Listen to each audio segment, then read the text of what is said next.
So I'm Sarah Galanders. I'm the acting principal at freemansbay School here in Auckland City. My current principal's on study leave for 2 terms, so I'm picking up this position, which is very interesting and has lots of challenges along the way. One of our big challenges is managing our school roll. We have a demographic report from the Ministry of Education that says over the next 10 years we'll grow by 87 children a year, and that excludes the Year 6 leavers.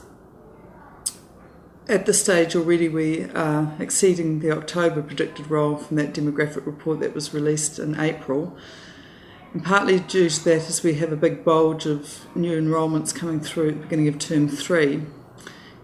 Our current enrolment scheme incorporates the central city, which has all the high density apartment housing, and a lot of new immigrant families come into the area because of the apartments that are cheaper to rent, and they come with a culture of living in apartments, unlike the New Zealand culture of the quarter-acre section.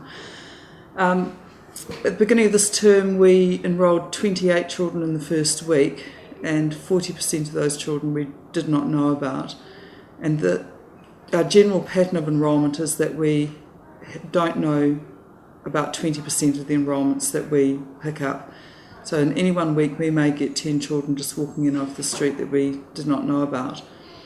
The new immigrants come in with either as residents or with working visas, so they are considered domestic students, so we have to enrol them if they're living within our enrolment zone.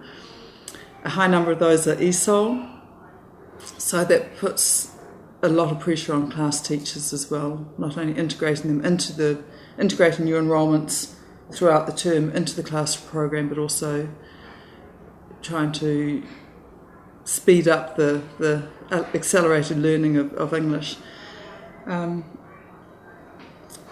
freemansbay's in an unusual position. We have been applying to the Ministry for role growth classrooms. Alongside that we have a veritable teaching space that was built in the early 70s that is sinking. The history of freemansbay geographically is that it used to be a valley, and the valley's been filled with what they call unengineered fill, so it was really a dumping ground, and then a level playing field put over the top of that. When we did the geotech testing at the end of last year, they found that we were built on old engines, gas cinders, jandals, the odd refrigerator. So as we have different weather conditions, because there's a stream running through the base of it, we suspect there's a bit of natural erosion happening underneath us, and this has caused one of our teaching blocks to be sinking by 15 centimetres. The Ministry has approved the demolition of that block, which is fantastic because it solves 2 problems for us really. It gets rid of a very noisy veritable teaching space, as well as providing us with an opportunity to plan strategically. At this point, given our demographic report, the Ministry of Education has come on board and recognised that we're in a unique position to plan strategically as to how the school's going to look over the next 10 years in order to cope with the influx of pupils that we're likely to have. So currently our first stage is to demolish the block that is sinking and replace that with a 2-storey 10 classroom block.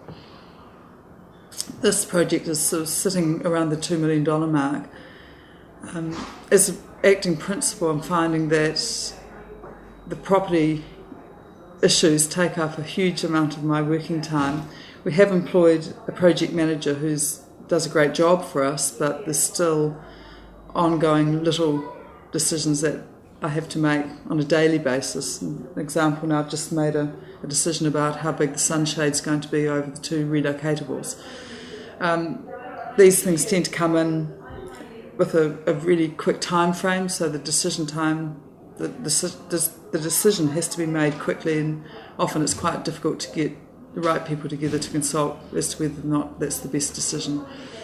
It also takes time in terms of the interface with the ministry, making sure that we have the correct paperwork, the invoicing, that we're using the correct forms. There's ongoing discussions as to how to manage the project. Because the site, even our project managers are saying that this is a very interesting site to deal with, because every time we do some work, there's another issue that comes up, whether it's contaminated soil or power upgrades or defunct stormwater drains that lie beneath the school. We're very lucky at the moment. The ministry is supporting our need for more classrooms. They're supporting our need to plan the school strategically, and alongside that sits the maintenance of our green space. A lot of our children live in apartments. A lot of the apartments in Auckland cities don't have facilities for children to play in, so they use the school grounds after school and in the weekends as their predominant green space. So we feel that we have a real moral and ethical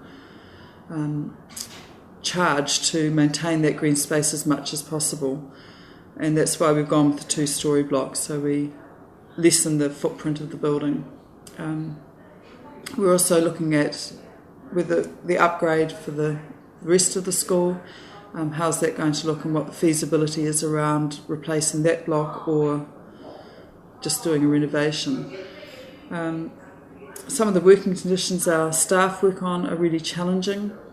There's, especially with the veritable space and especially with the lack of withdrawal space for small group teaching. We've seconded the old dental clinic, and that's become our special needs unit, which works really well. It means that there's a bit of distance to take small groups to, but it's a nice warm space, and we use that a lot on a daily basis for small group and teacher aid support teaching.